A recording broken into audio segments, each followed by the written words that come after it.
ED ഉദ്യോഗസ്ഥൻ പ്രതിയായ vigilance കേസിൽ ED ഏജന്റ് എന്ന് അവകാശപ്പെടുന്ന രണ്ടാം പ്രതി വിൽസൺ വർഗീസും പരാതിക്കാരനും തമ്മിലുള്ള ശബ്ദ സംഭാഷണം റിപ്പോർട്ടർ പുറത്തുവിടുകയാണ്.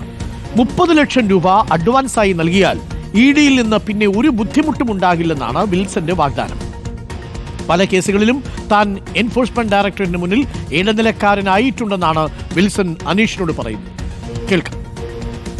നിങ്ങൾ ആരെങ്കിലും അന്ന് വിളിച്ച സമയത്ത് നിങ്ങൾ അപ്രോച്ച് ചെയ്തിട്ടെങ്കിൽ ഈ സമ്മൺസ് ഒഴിവാക്കായിരുന്നു. അല്ല സാർ, ഈ സമൻസ് എന്തായാലും വന്നല്ല വരില്ലായിരുന്നു. ഇത് 3 പ്രാവശ്യം വിളിച്ചിട്ട് ചെന്നില്ല. ഒരു ദിവസം ഹാഫ് ഡേ ആയപ്പോ പോയി കളഞ്ഞെന്നൊക്കെയാണ് അവര് പറയുന്നത്. എന്റെ ജീവനം കൊണ്ട് ഞാൻ ഓടിയതാണ്. പ്യൂർ സെറ്റിൽമെന്റ് ആണ്.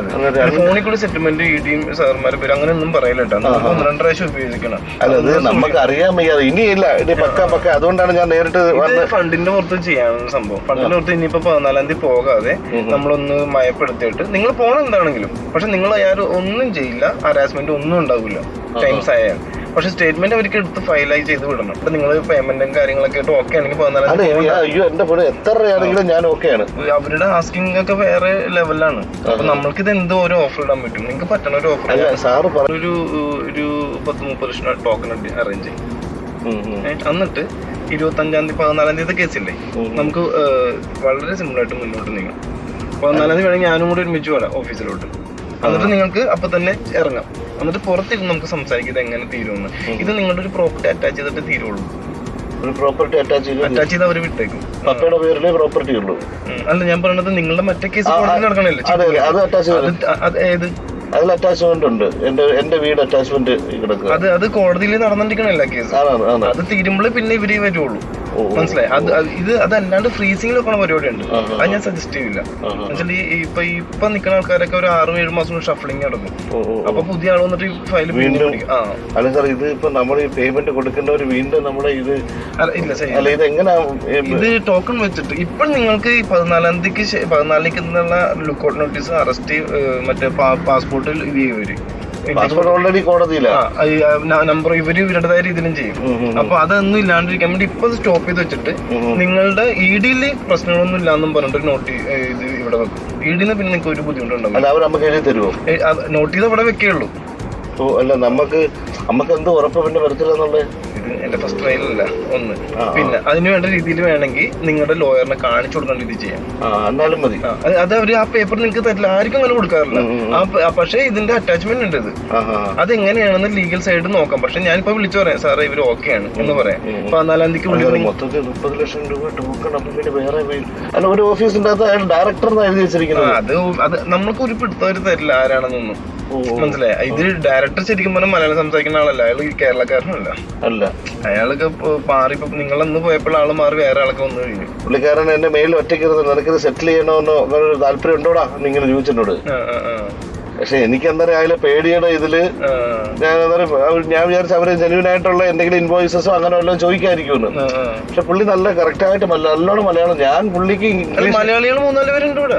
ഡയറക്ടർ ഡയറക്ടർ മലയാളി അല്ല. പുള്ളി അല്ല, നമ്മൾക്ക് മലയാളം അറിയില്ല, ഇംഗ്ലീഷും ഹിന്ദി മാത്രമേ അറിയുള്ളൂ. നമ്മള് പേയ്മെന്റ് കൊടുത്ത് ഇവരെ വീണ്ടും നമ്മളെ തന്നെ വിളിക്കില്ലല്ലോ. തീർച്ചയായിട്ടും വിളിക്കില്ല. പിന്നെ വിളിക്കണത് ഞാനായിരിക്കും വിളിച്ച കാര്യങ്ങൾ. എനിക്ക് അതിനകത്തൊരു ഈഗോ അടിച്ചു കഴിഞ്ഞാൽ ഞാൻ അങ്ങോട്ട് പറഞ്ഞുണ്ടല്ലോ, നിങ്ങൾ കൂട്ടിക്കളയും അത്രയും ഇതായിക്കണം.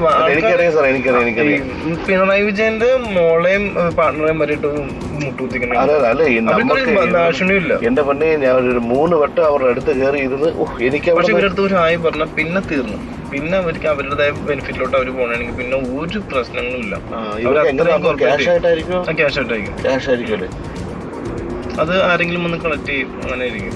നിങ്ങൾ ക്യാഷ് ഇപ്പൊ ലോയർ പറഞ്ഞ് ക്യാഷ് തരുമ്പോ അത് വേണം ഇത് വേണം എന്നൊക്കെ അങ്ങനെ അത് ആ ഒരു ടെൻഷനേ അടിക്കണ്ട. എന്താ വെച്ചാൽ ഒരാൾക്ക് ഇതേപോലെ തിരുവനന്തപുരംകാരന് പണി കിട്ടിയതുകൊണ്ടിട്ടാണ്. തിരുവനന്തപുരംകാരന് എന്നെ കൂടി ഇങ്ങനെ നിന്ന് എല്ലാം ചെയ്തു തരാന്ന് പറഞ്ഞ ഒരു 20 ദിവസം ഗ്യാപ്പ് വെച്ചാൽ എന്നിട്ട് അത് വഴി പോയിട്ട് അവൻ കോടതിയിൽ നിന്ന് ഇവരിട്ട് ചൊറിഞ്ഞു.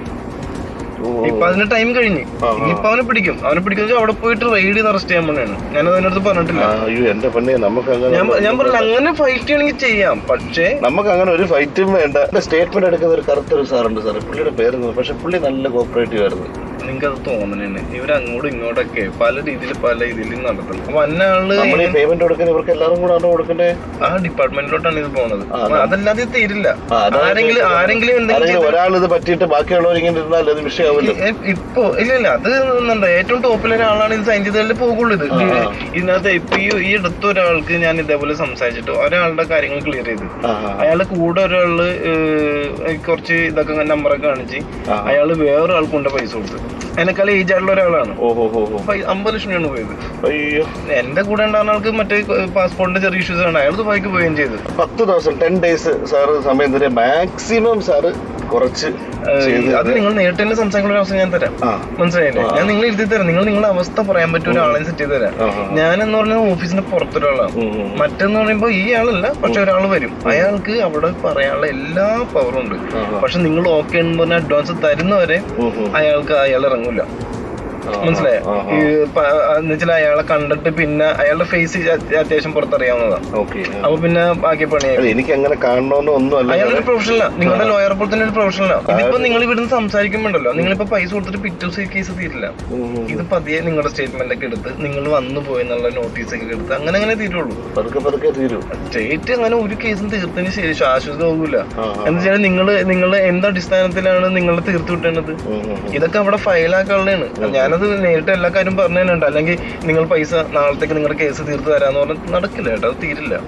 ഇത് നിങ്ങൾ 1-2-3 പ്രാവശ്യമൊക്കെ അവിടെ പോകേണ്ടി വരും. സമ്മൺസ് ഒക്കെ വരും.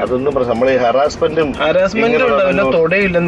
ഞാൻ പറയുന്ന സമയത്ത് തന്നായി 10 മണിക്ക് അവിടെ പോയിന്ന് പാതിരാത്രി വരെ ഇരുത്തില്ല.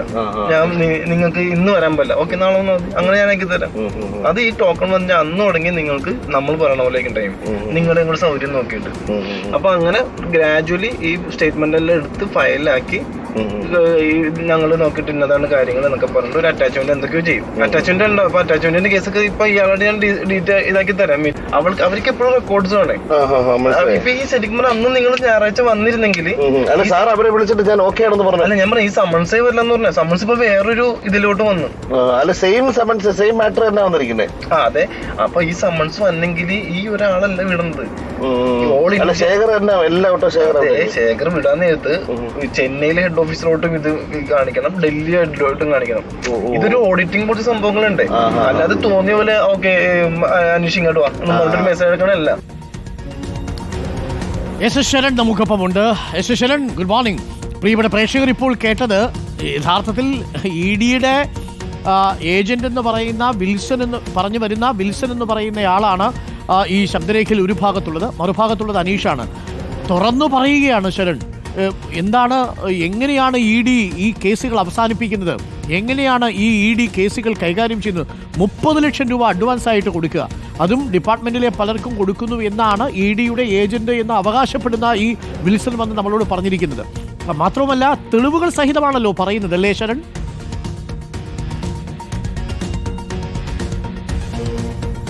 അരുൺകുമാർ, തീർച്ചയായിട്ടും. അതായത് ഇ ഡി ഓഫീസിനെ കുറിച്ച് നമ്മൾ പറയുമ്പോൾ അതീവ രഹസ്യമായിട്ട് പ്രവർത്തിക്കുന്ന ഒരു ഓഫീസാണ് ഇ ഡി ഓഫീസ്. അപ്പോൾ ആ ഇ ഡി ഓഫീസിനുള്ളിൽ എന്തൊക്കെയാണ് നടക്കുന്നത് എന്ന് സംബന്ധിച്ച് ധാരണയോട് കൂടിയാണ് ഇയാൾ സംസാരിക്കുന്നതായിട്ടാണ് നമുക്ക് ആ ഓഡിയോ ക്ലിപ്പിൽ നിന്ന് മനസ്സിലാക്കാൻ കഴിയുന്നത്. നേരത്തെ ആ ഇ ഡി ഒരു സമൻസ് അയക്കുന്നു, പരാതിക്കാരൻ അനീഷ് ബാബുവിന് സമൻസ് അയക്കുന്നു. അങ്ങനെ ആ സമൻസ് കൈപ്പറ്റിക്കൊണ്ട് തന്നെ അദ്ദേഹം ചോദ്യം ചെയ്യലിനെ ഹാജരാകുന്നു. അങ്ങനെ ചോദ്യം ചെയ്യലിന് ഹാജരായപ്പോൾ അദ്ദേഹം പറയുന്നത് ഉദ്യോഗസ്ഥർ തന്നെ ഭീഷണിപ്പെടുത്തുന്നു, രേഖകൾ ആവശ്യപ്പെടുന്നു, അതിനുശേഷം മറ്റു വഴികളിലൂടെ കാണേണ്ടി വരുമെന്നൊക്കെ തന്നെ പറയുന്നു. അതിനുശേഷം മടങ്ങിയപ്പോഴാണ് ഈ തട്ടിപ്പുകാർ തന്നെ സമീപിക്കുന്നത്. അങ്ങനെ സമീപിച്ചുകൊണ്ട് ഇ ഡി ബന്ധം വ്യക്തമാക്കാനായിട്ട് ഇ ഡി ഓഫീസിൽ നിന്ന് ഒരു നോട്ടീസ് കൂടി അയച്ചു കാണിക്കാമെന്ന് പറയുന്നു. അത് പ്രകാരമാണ് പിന്നീട് മെയ് 14 ഡേറ്റ് ഇട്ടുകൊണ്ട്, അതായത് മെയ് 14 എന്നുള്ള ഡേറ്റ് ഇട്ടുകൊണ്ട് ഏപ്രിൽ 25 ഒരു സമൻസ് കൂടി വരികയും ചെയ്തിരുന്നു. ഇതോടുകൂടി പരാതിക്കാരൻ വലിയ ഭയപ്പാടിലാകുന്നു, താൻ വലിയ കുരുക്കിലേക്ക് പോകുന്നു എന്നൊരു തോന്നൽ അയാൾക്കുണ്ടാകുന്നു.